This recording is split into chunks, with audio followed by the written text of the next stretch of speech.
High guys, welcome to a new mini vlog. আশা করি তোমরা সবাই ভালো আছো। আমি তো ভীষণ ভালো আছি।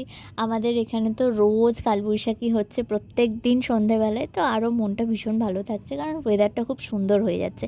যাই হোক, এটা একটা রবিবারের ছোট্ট একটা মিনি ভ্লগ।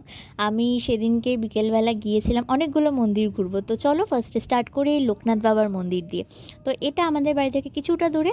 গিয়েই দেখলাম সবে সন্ধ্যা আরতিটা শুরু হয়েছে, তবে ভিতরে ক্যামেরা নট অ্যালাউড, তাই ভিডিও নিতে পারিনি। জাস্ট ঢুকেই গেট থেকে ঢুকেই একটুখানি যেটুকু ক্যাপচার করেছি সেটাই দেখো। মনটা খুব শান্ত হয়ে গিয়েছিল ওখানে আরতিটা দেখে।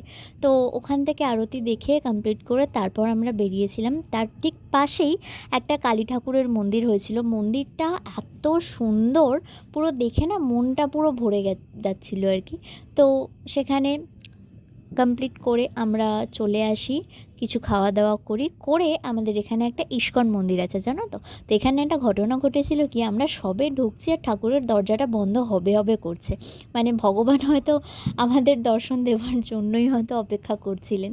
তো যাই হোক, তারপরে এখান থেকে আমরা বেরিয়ে আমরা বাড়িতে চলে আসি এবং আমি বাড়ি এসে দেখি আমার একটা পার্সেল এসেছে। সেখানে আমি একটা সুইস বিউটি লিপস্টিক অর্ডার করেছিলাম। তো যাই হোক, দেখা হচ্ছে তোমাদের সঙ্গে নেক্সট মিনি ব্লগে। ততক্ষণ বাই বাই।